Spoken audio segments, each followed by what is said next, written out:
పరపతి నియంత్రణ.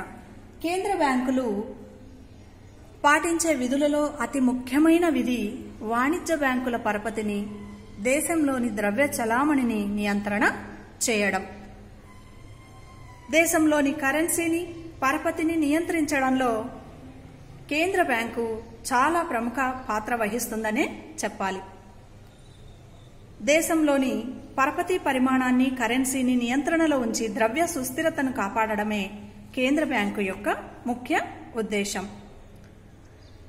పరపతికి నగదు మూలాధారం కనుక కేంద్ర బ్యాంకు కరెన్సీ నోట్లను జారీ చేయడంలో తనకున్న గుత్తాధిపత్యాన్ని ఉపయోగించుకొని పరపతిని నియంత్రణ చేస్తూ అందుకై కొన్ని సాధనాలను పాటిస్తుంది. వాటిలో ముఖ్యమైనవి బ్యాంకు రేట్లు, ఓపెన్ మార్కెట్ వ్యవహారాలు, నగదు నిష్పత్తిలో మార్పు చేయడం, ఎంపిక చేసిన పరపతి నియంత్రణ పద్ధతులు పాటిస్తుంది.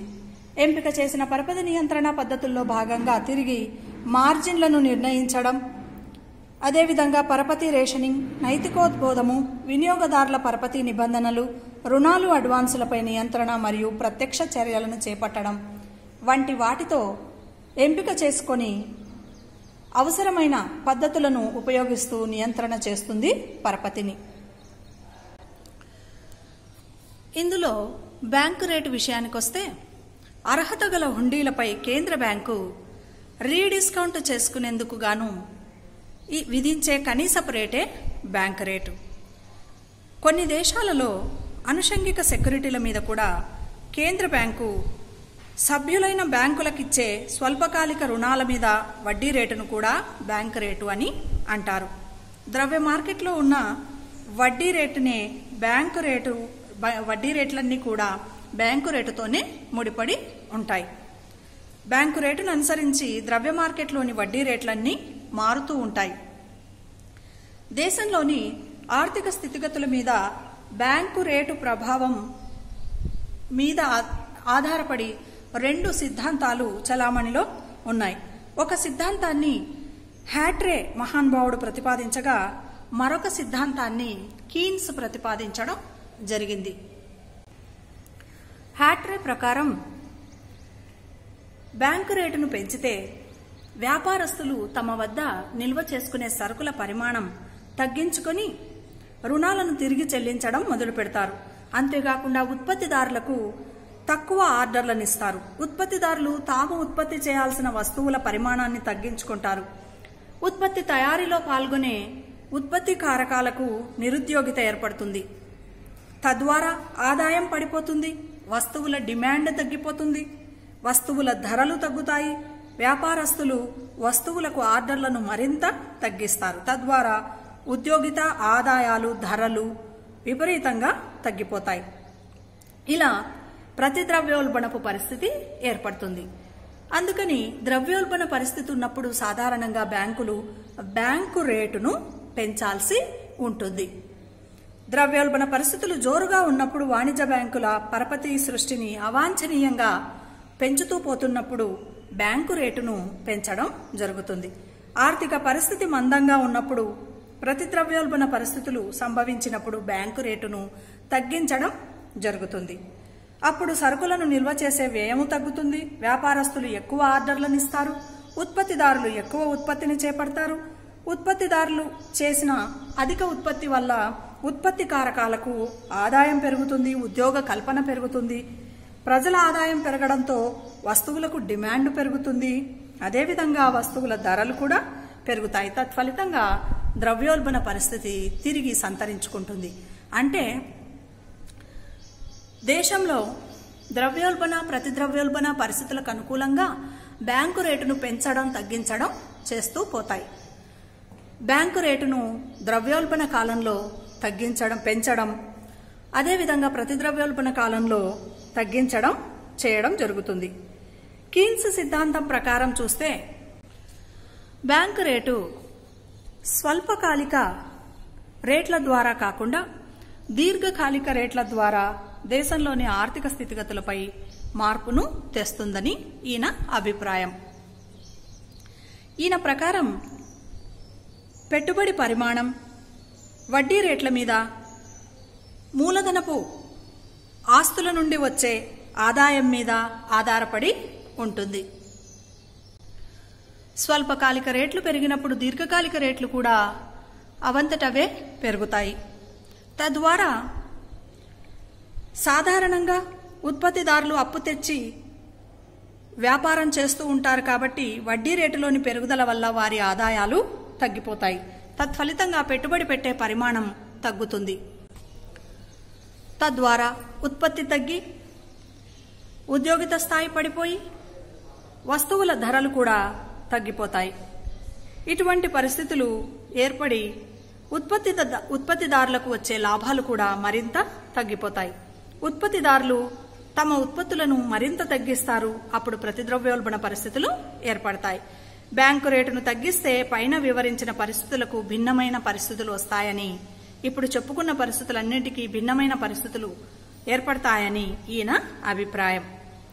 అంటే బ్యాంకు రేటును తగ్గించినప్పుడు ఉత్పత్తిదారులు తమ ఉత్పత్తిని పెంచి అప్పులను ఎక్కువగా చేసి ఉత్పత్తిని పెంచి ఉద్యోగిత స్థాయిని ఎక్కువగా చేసి వస్తువుల ధరలను కూడా పెంచి లాభాలను అధికంగా పొంది తిరిగి ఉత్పత్తిని అధికంగా చేపడతారు. ఈ రకంగా ద్రవ్యోల్బణ పరిస్థితులు తిరిగి సమకూరుతాయి.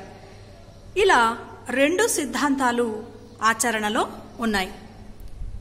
ఈ రెండు సిద్ధాంతాలకు ఉన్న ప్రధానమైన వ్యత్యాసం వడ్డీ రేట్లకు సంబంధించినది.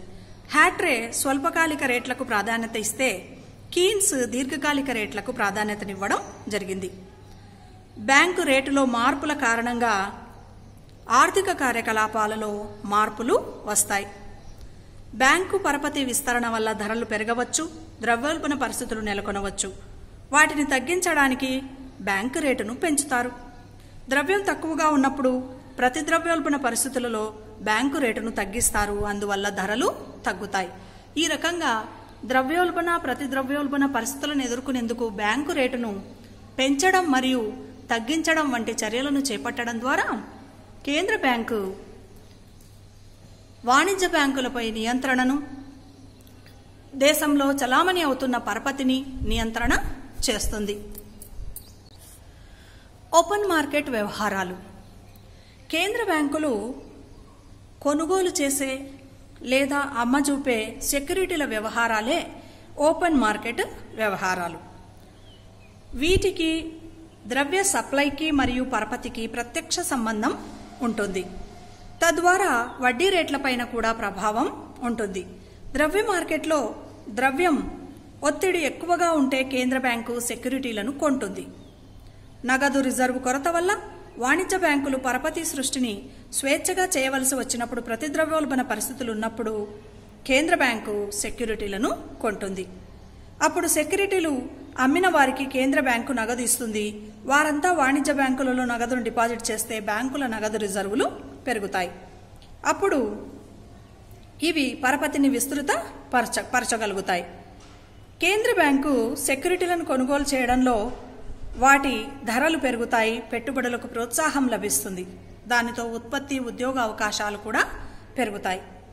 అదేవిధంగా వాణిజ్య బ్యాంకులు పరపతి ఎక్కువగా సృష్టించడం వల్ల ద్రవ్యోల్బణ పరిస్థితులు దేశంలో నెలకొంటే కేంద్ర బ్యాంకు ఓపెన్ మార్కెట్ వ్యవహారాలలో భాగంగా సెక్యూరిటీలను అమ్ముతుంది. సెక్యూరిటీలు కొన్నవారు నగదును చెల్లిస్తారు. ఈ కారణంగా వాణిజ్య బ్యాంకులు చెక్కుల రూపంలో వాణిజ్య బ్యాంకులు ఇచ్చే చెక్కుల రూపంలో వాటిని వారు ఇవ్వడం జరుగుతుంది. ఈ చెక్కుల మీద నగదును కేంద్ర బ్యాంకు వసూలు చేయడం వల్ల వాణిజ్య బ్యాంకుల నగదు నిల్వలు తగ్గిపోతాయి. అప్పుడు వాణిజ్య బ్యాంకులు తప్పనిసరిగా తమ పరపతిని తగ్గించవలసి వస్తుంది. వడ్డీ రేట్లను పెంచుతాయి. సెక్యూరిటీల ధరలు పడిపోతాయి. పెట్టుబడి నిరుత్సాహపడిపోతుంది. ఉత్పత్తి తగ్గుతుంది. ఉద్యోగ అవకాశాలు తగ్గుతాయి. ధరలు కూడా తగ్గుతాయి. ఈ రకంగా ఓపెన్ మార్కెట్ వ్యవహారాలను పాటిస్తూ వాటిని అమలు చేస్తూ కేంద్ర బ్యాంకు వాణిజ్య బ్యాంకుల పరపతిని నియంత్రణ చేస్తుంది.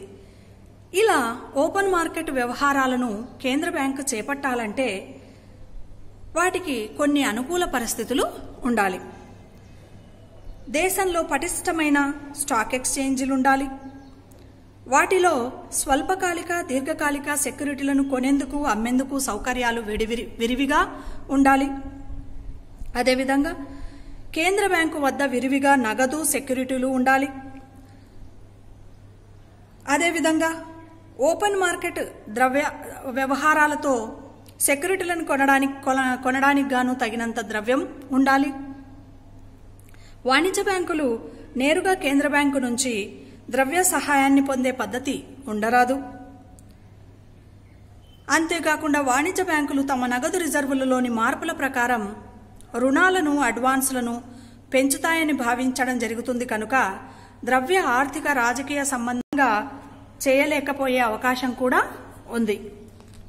ఈ పరిస్థితులన్నీ అనుకూలంగా ఉంటేనే ఓపెన్ మార్కెట్ వ్యవహారాలు విజయవంతం అవుతాయి.